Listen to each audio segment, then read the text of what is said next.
Sonhos do Santuário, verdade presente. A festa das primícias era a sombra da ressurreição de Jesus, porque Jesus é a primícia dos que dormem. E a Bíblia diz que Jesus ressuscitou, passou na terra 40 dias e então voltou para o céu. Imagine isso! Jesus está conversando com os discípulos e de repente é envolvido numa nuvem e elevado às alturas, à vista deles, e uma nuvem o encobriu dos seus olhos. Os discípulos ficam assustados porque o Mestre está subindo e se distanciando cada vez mais. É nesse momento que aparecem dois anjos vestidos de branco que vêm para confortar os discípulos assustados, tristes com a ascensão de Jesus. E os anjos dizem: por que estáis olhando para as alturas? Esse Jesus que dentre vós foi elevado às alturas virá do modo como o viste subir. E Jesus morreu, ressuscitou, ficou 40 dias na terra e então voltou para o céu. Foi para o santuário celestial, onde aconteceu sua investidura. Mas o que teria sido essa investidura de Jesus 50 dias após a ressurreição? Vamos dar uma olhada no ritual do santuário da terra? Vamos olhar o que significou a investidura dos sacerdotes aqui na terra para entender melhor o que significou a investidura de Jesus no céu. Então vamos para Êxodo 40.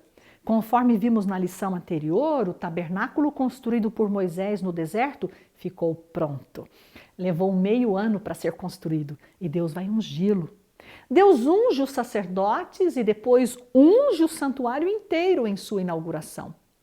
Antes da unção do tabernáculo, Deus ensina o protocolo a Moisés. Pede que Arão e seus filhos se aproximem da porta do santuário e explica: os lavarás com água, vestirás Arão das vestes sagradas e o ungirás e o consagrarás para que me oficiem como sacerdote. Também farás chegar seus filhos e lhes vestirás as túnicas e os ungirás como ungiste seu pai para que me oficiem como sacerdotes. Isso foi parte do protocolo de inauguração do Santuário da Terra. No serviço do Santuário da Terra, os sacerdotes se purificavam com água sempre que entravam no santuário para mais um serviço. A pia de bronze no pátio servia para a purificação dos ministros, conforme Deus ordenou a Moisés. Farás também uma bacia de bronze com o seu suporte de bronze para lavar. Pô-la-ás entre a tenda da congregação e o altar, e deitarás água nela. Nela, Arão e seus filhos lavarão as mãos e os pés quando entrarem na tenda da congregação. O sacerdócio não era um serviço qualquer. O sacerdócio prefigurava uma função santa, de altíssima responsabilidade. O sacerdote era o representante de Deus na terra, oficiando, ministrando no santuário entre Deus e o ser humano. Agora vamos para o Calvário. Na cruz, Jesus satisfez as exigências da lei. E a Bíblia diz: o salário do pecado é a morte. E já que todos somos pecadores, então todos deveríamos morrer para sempre. Mas para que o pecador não morra para sempre, Jesus tomou a morte que era nossa e nos deu esperança de vida eterna. Na cruz, fomos salvos da sentença de morte eterna. Mas vamos voltar para a ascensão de Jesus? Esse trecho da história é maravilhoso. Um cortejo do céu veio buscar Jesus. Esse foi um dos maiores eventos que o universo já presenciou. Todo o céu estava esperando para saudar o Salvador à sua chegada às cortes celestiais. Ao ascender, abriu ele o caminho e a multidão de cativos, libertos à sua ressurreição, o seguiu. Multidão de cativos seguiu Jesus quando Jesus voltou para o céu? A Bíblia diz alguma coisa sobre isso? Sim, está em Mateus 27. No finalzinho do verso 51, se refere a um terremoto no domingo da ressurreição. Continua a leitura. O verso diz que com o terremoto abriram-se os sepulcros E muitos corpos de santos que dormiam ressuscitaram e, saindo dos sepulcros depois da ressurreição de Jesus, entraram na Cidade Santa e apareceram a muitos. A Bíblia diz que quando Jesus ressuscitou, muita gente ressuscitou com ele e entraram em Jerusalém. Saíram da sepultura para testemunhar de que Jesus ressuscitara de entre os mortos. Mas que pena que Mateus não fala mais nada sobre esse assunto. Mas Lucas fala. Vamos para o livro de Atos, capítulo 1, finalzinho do verso 2. Veja que o assunto ali é justamente que Jesus foi elevado às alturas. Fala da ascensão de Jesus.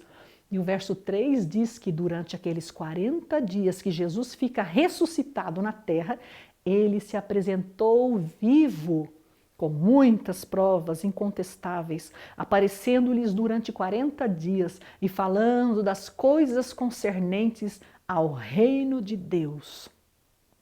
Você prestou atenção no que acabamos de ler? Um grupo de pessoas ressuscitou com Jesus.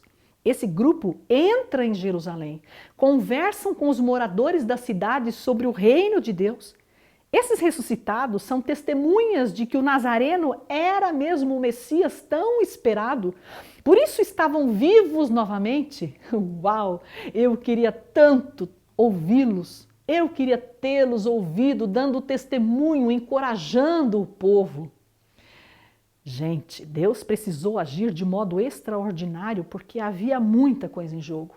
Você sabia que os soldados que guardavam a sepultura de Jesus receberam dinheiro para mentir? E mentiram descaradamente, dizendo que o corpo de Jesus havia sido roubado. Então, Deus faz mortos se levantarem da sepultura e entrarem da cidade santa e testemunharem da morte e da vida, testemunharem a respeito do Messias ressuscitado.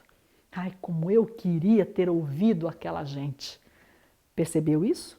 Quando se trata de salvação, o nosso Deus Criador levanta mortos da sepultura. Mas vamos voltar para a ascensão de Jesus?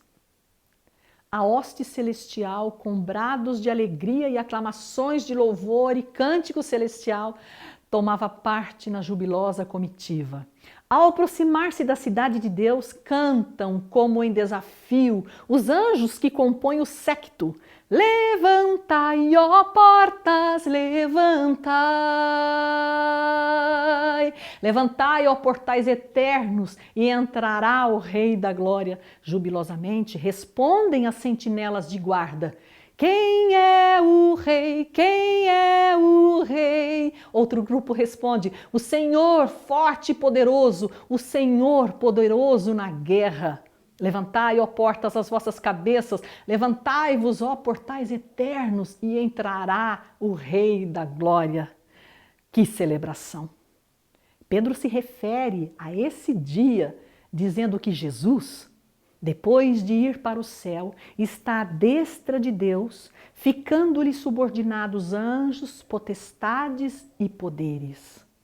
Ali Jesus reassume a corregência do universo ao lado do Pai, sua posição à destra de Deus, sua divindade que foi esvaziada ao enfrentar o Calvário.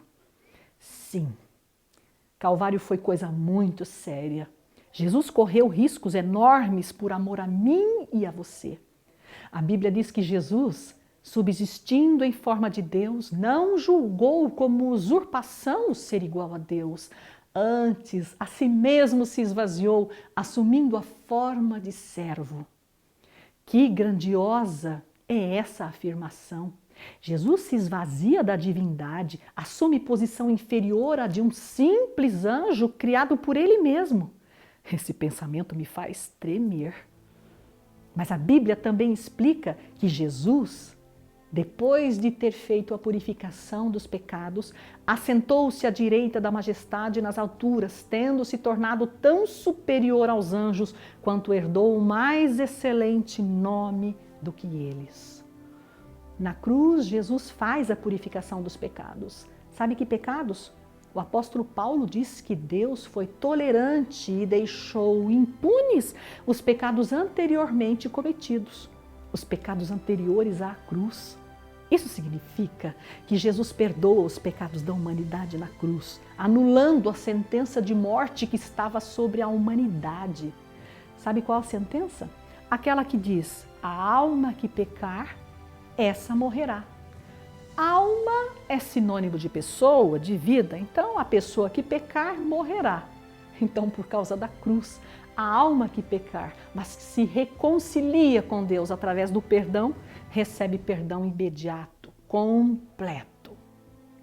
Aquele que foi feito menor que os anjos ao entrar no tempo e na história, aquele que esvaziou-se da divindade e assumiu a humanidade, aquele que enfrentou a cruz e assumiu os pecados da humanidade, que ressuscitou como ato do céu e por seu próprio poder, assentou-se à direita de Deus. Jesus fez a purificação dos pecados na cruz, perdoou os pecados deixados impunes antes da cruz, anulou a sentença de morte que era contra a humanidade e, assentado à direita de Deus, reassume por completo o seu status eterno, anteriormente esvaziado.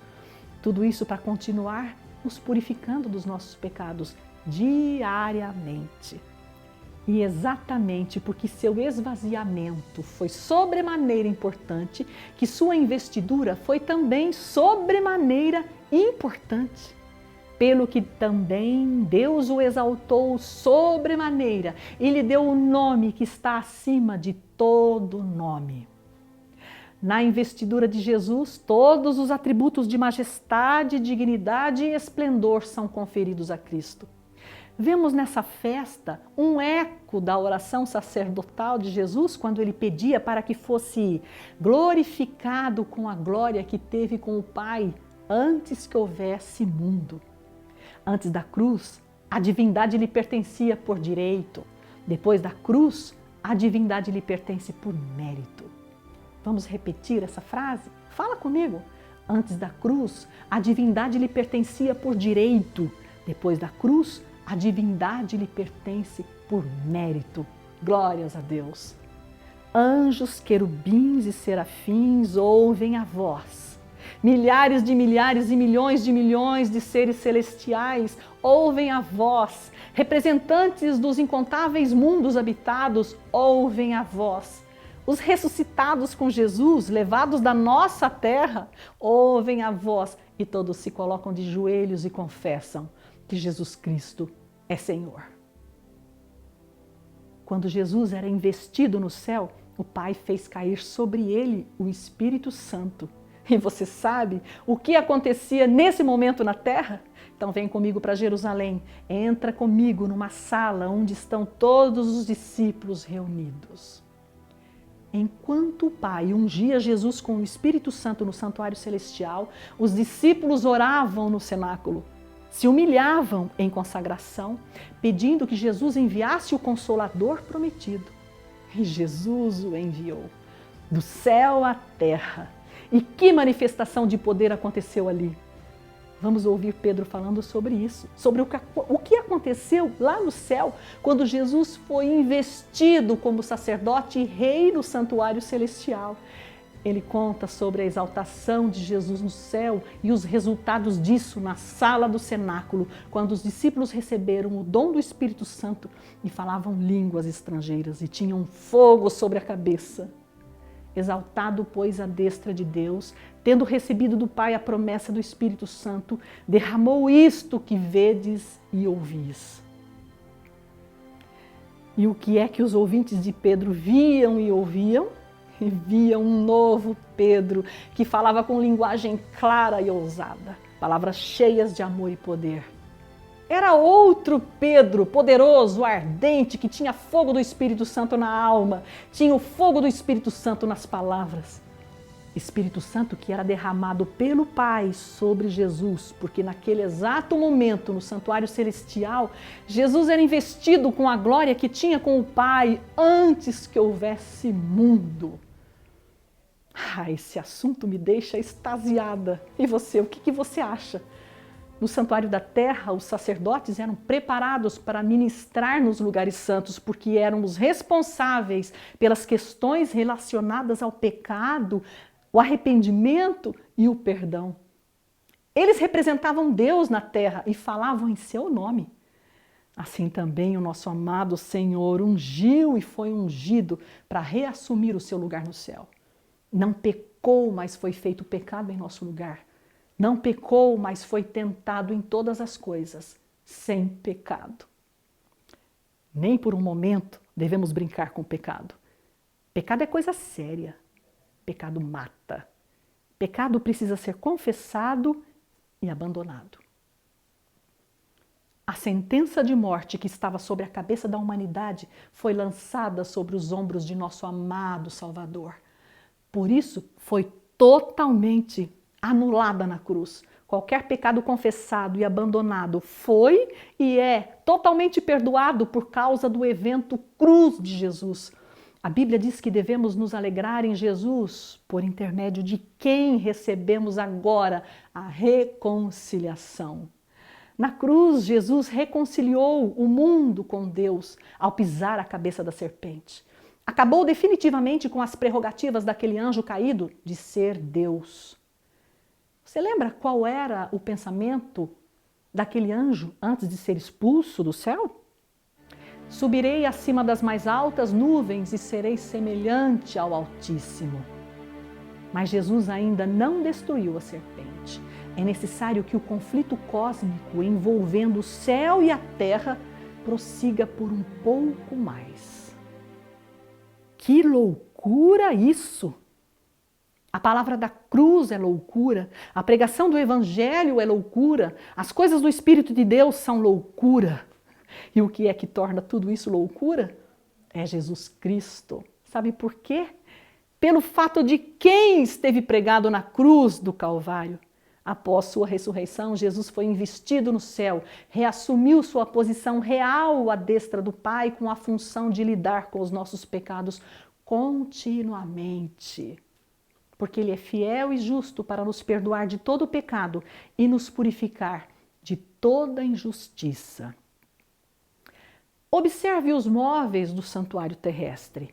O castiçal de 7 velas iluminava continuamente. A mesa dos pães tinha pães frescos continuamente. O altar das orações tinha incenso continuamente. Tudo sombra do ministério de Jesus, de sua contínua presença, contínua intercessão, contínuo sacerdócio. Isso nos ensina muito sobre o nosso Deus. Transcendente porque todo-poderoso, mas também imanente, porque próximo e relacional. Esse é o tipo de conhecimento que afasta a crise, afasta o desânimo, levanta a autoestima, o tipo de conhecimento que dá sentido à vida. E se você sente o peso do remorso, se você tem engolido a lágrima insistente, se você tem sentido a força da depressão na alma, confia no Senhor. Confessa a Ele os pecados acariciados. Abandona esses pecados e depois esquece que um dia os cometeu. Deus é nosso refúgio e fortaleza, socorro bem presente nas tribulações. Portanto, não temeremos. Entre pela fé no santuário celestial e descanse no Senhor.